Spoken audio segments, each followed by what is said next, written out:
Video भी आप लोगों ने देखी वो एक ऐसे व्यक्ति की है जिसने लोन लिया था, बट टाइम पे अपना लोन की ईएमआई टाइम पे नहीं पे कर पाया। और जैसे कि अभी आप लोग देख ही रहे हो, उसमें वो एक लेडी है जो बोल रहे हैं कि हम पैसों की व्यवस्था कर रहे हैं, इंतज़ाम कर रहे हैं। तो ये कहानी सिर्फ एक इंसान की नहीं है, ये कहानी हर एक उस मिडिल क्लास व्यक्ति की है जो कहीं ना कहीं लोन लेता है। और लोन लेने का मतलब सिर्फ ये नहीं कि हाउस लोन लेता है या फिर कार लोन या बाइक लोन।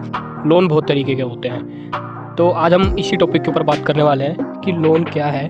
और लोग लोन ले तो लेते हैं पर उन्हें पता नहीं होता कि लोन है क्या। और सिर्फ मिडिल क्लास नहीं, मैं बात करूँगा लोअर मिडिल क्लास फैमिली के बारे में, क्योंकि मिडिल क्लास लोग कहीं ना कहीं इस चीज़ से निकल तो जाते हैं, पर जो लोअर मिडिल क्लास लोग होते हैं जिन्हें पता ही नहीं होता क्या है क्या नहीं, तो वो इसके चंगुल में फंस जाते हैं। एक तरीके से कहूँ इसके भवंडर में फंस जाते हैं और यहाँ से नहीं निकल पाते हैं।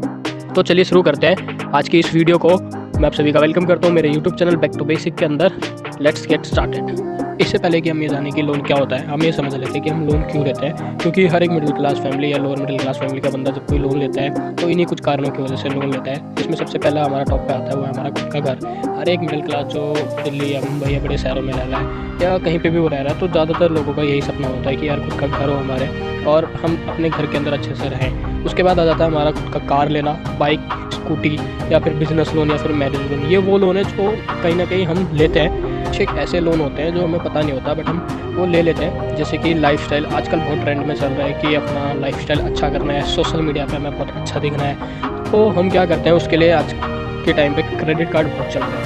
तो क्रेडिट कार्ड हम लोग ले लेते हैं। क्रेडिट कार्ड लेने के बाद हम क्या करते हैं, हम यूज़ कर लेते हैं, बट हमें पता ही नहीं होता कि वो क्रेडिट कार्ड कैसे हमें किस तरीके से हम उसके जाल में फंसते जा रहे हैं। क्योंकि अभी रिसेंटली की मैं बात बताता हूँ, मेरे ऑफिस में जहाँ पे मैं काम करता हूँ वहाँ पे कुछ 1-2-4 लोग हैं जिन्होंने अभी नया क्रेडिट कार्ड बनाया। और जब उन्होंने वो क्रेडिट कार्ड बनवाया तो वो बहुत खुश हो रहे थे, कह रहे यार मेरे को SBI वालों ने क्रेडिट कार्ड दिया, मेरे को एक्सिस बैंक वालों ने क्रेडिट कार्ड दिया, मेरे को कॉल आया, उन्होंने कहा इतने का लो, इतने का क्रेडिट कार्ड है, इतने का आपको अमाउंट मिल जाएगा, इतने का आपको ऐसे फ़ायदा मिल जाएगा। तो बहुत खुश हो रहे थे। बट मैं अंदर ही अंदर अपने मन में सोच रहा था कि यार इन लोगों को तो पता ही नहीं है कि क्रेडिट कार्ड क्या है और किस तरीके से उसके आगे चल के जाल में फंसने वाले हैं। तो मैंने सोचा क्यों ना इसी चीज़ के ऊपर लेके वीडियो बनाया जाए। तो हम बात कर रहे थे कि ये सारे लोन्स को लेके कि हम क्यों लेते हैं लोन। तो हम ये मैंने समझ लिया कि हम लोन इन सब चीज़ों की वजह से लेते हैं लोन। और होता क्या है, जब हम लोन ले लेते हैं तो हम इसके चक्रव्यूह में फंसते चले जाते हैं। कैसे फंसते चले जाते हैं, एक छोटी सी स्टोरी के द्वारा मैं आप लोगों को समझाऊंगा। एक होता है कंपाउंडिंग इंटरेस्ट, और ये कंपाउंडिंग इंटरेस्ट अच्छा भी होता है और बुरा भी होता है। और ये दोनों सूरतों में अब हमें इसे इस्तेमाल करना आना चाहिए। अगर हम इसे इस्तेमाल करते हैं तो ये हमारे साथ अच्छा बिहेव भी करेगा और ये हमारे साथ बुरा बिहेव भी करेगा। जैसे मैंने लास्ट वीडियो में अपनी बताया था कि हमारा माइंड क्या हमारा अच्छा दोस्त भी है और हमारा सबसे अच्छा दुश्मन भी है। सेम इसी तरीके से ये हमारा अच्छा दोस्त है और हमारा सबसे अच्छा क्या है, दुश्मन है। तो हम समझ लेते हैं कि कंपाउंडिंग इंटरेस्ट क्या होता है। तो इसको एक एग्जांपल से समझ सकते हैं। मान लीजिए कि आपको 2 ऑप्शन मिल रहे हैं, जिसमें पहला ऑप्शन है कि आपको 20 करोड़ रुपए दिए जाएंगे और दूसरा ऑप्शन है कि आपको 1 रुपये दिया जाएगा पर वो अगले ही दिन डबल हो जाएगा और ऐसे ही आपको 30 दिन तक लगातार मिलेंगे। तो बहुत से लोग कहेंगे कि यार 20 करोड़ रुपए ही ठीक है, 20 करोड़ रुपए मिलेंगे और महीने में ऐसे करके कितने ही हो जाएंगे। पर जो समझदार होगा तो वो क्या कहेगा, मुझे दूसरा ऑप्शन चूज़ करना है। क्यों? क्योंकि अगर आप दूसरा ऑप्शन चूज़ करते हैं और अगर पहला चूज़ नहीं करते और अगर पहला चूज़ करते हैं तो आप अपने करोड़ों रुपए का नुकसान कर रहे हो। कैसे? क्योंकि जब आप 30वें दिन तक पहुँचोगे ऐसे ही 1 को डबल करते हुए 2, 4, 6, 8 ऐसे करते हुए, तो आप जब 30वें दिन पे होगे तो आपके पास जो पैसे होंगे वो होंगे 107,37,41,824। ये आप कैलकुलेट भी कर सकते हो और ये नंबर इतना बड़ा है कि जो कि आप सोच भी नहीं सकते। तो इसी को हम कहते हैं कंपाउंड इंटरेस्ट या फिर यूँ कहूँ कंपाउंडिंग इंटरेस्ट।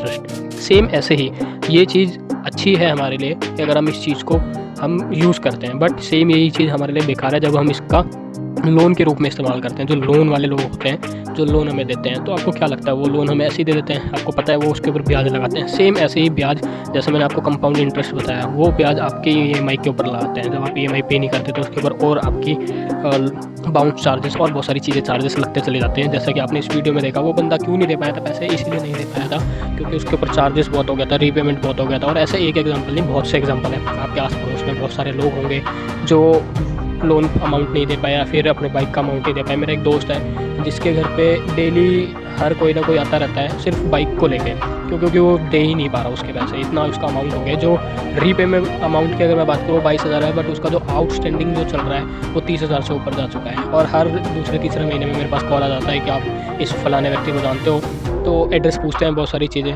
तो कहने का मतलब है कि हम ये सारे लोन ले तो लेते हैं बट हमें पता ही नहीं होता कि क्या होता है। आप लोग सोच रहे होंगे कि यार तूने तो हमारे सपने ही तोड़ दिए, अब क्या हम घर ना लें, हम क्या कार ना लें। तो देखो आप वो सारी चीज़ें लो, पर मेरे कहने का मतलब ये है कि आप पहले समझो कि देखो 2 तरीके की पार्टी होती है, एक होती है गवर्नमेंट सेक्टर और एक होता है प्राइवेट सेक्टर। आप लोगों को पता है अगर हम प्राइवेट सेक्टर से लोन लेते हैं तो उसमें क्या होता है, जो प्राइवेट सेक्टर वाले लोग होते हैं वो 12%, 16%, 18% ऐसे इंटरेस्ट रेट लगा के हमें लोन देते हैं। और बहुत से लोगों को तो पता ही नहीं होता कि यार 12%, 16% इंटरेस्ट रेट होता क्या है, कैसे ये हमारी लाइफ में अफेक्ट करता है। इसको लेके भी मैं एक अलग से वीडियो बनाऊंगा, आप उसको ज़रूर देख लीजिएगा। अगर इस वीडियो पे अच्छे लाइक्स आए और अगर आप लोगों ने कमेंट करा तो मैं ज़रूर इसको लेके एक अलग से पार्ट बनाऊंगा। और जो गवर्नमेंट सेक्टर होता है उसके अंदर जो सबसे कम जो लोन देता है वो देता है SBI बैंक लोन, जो कि 8.5% होता है। तो ये भी आप जानकारी गूगल पे आप देख सकते हो, अच्छे से समझ सकते हो। अगर हम बात करें कि हम अपना घर कैसे लेंगे, ये सारी चीज़ें कैसे पूरी करेंगे, तो सबसे अच्छा तरीका है आप सेविंग्स करो, और सेविंग्स करके आप अपने गोल तक, आप अपनी मंजिल तक पहुँच सकते हो। और ये मैं नहीं कह रहा, ये चीज़ रिच डैड पुअर डैड एक बुक है जिसमें रॉबर्ट कियोसाकी जो कि बताते हैं कि मुद्दा ये नहीं कि आपने कितना पैसा कमाया, मुद्दा ये है कि आपने कितना पैसा बचाया। क्योंकि जब आप पैसा बचाते हो तो वो आगे चल के आपको ही हेल्प करता है, ना कि सिर्फ लुटाने में। जैसे आज के टाइम पे बहुत से लोग सोशल मीडिया पे अच्छा दिखने के लिए बस लोन पे लोन लिए जा रहे हैं। एक मेरे नोन में भी ऐसे लोग हैं जिन्होंने लोन पे लोन ले रखा है, बट उनका कुछ नहीं हो पा रहा और वो उस चीज़ को चुका ही नहीं पा रहे। बट उनको वो चीज़ नहीं दिख पा रही, क्यों नहीं दिख पा रही? क्योंकि वो एजुकेट ही नहीं है इस चीज़ को लेके, उनको नॉलेज ही नहीं है कि लोन हमारे लिए कितना बुरा हो सकता है। आज की वीडियो इतनी ही थी दोस्तों, मिलते हैं हम इसकी अगली वीडियो के अंदर। इस वीडियो को लाइक कीजिएगा, शेयर कीजिएगा, सब्सक्राइब कीजिएगा, अपने ज़्यादा से ज़्यादा दोस्तों इसको पहुँचाइए ताकि वो भी जान पाएँ कि लोन होता क्या है, किस तरीके से हम इस चीज़ में फंसते हैं। और क्योंकि आप इस चीज़ को समझेंगे तभी आप दूसरों को बता पाएंगे। तो थैंक्स फॉर वॉचिंग।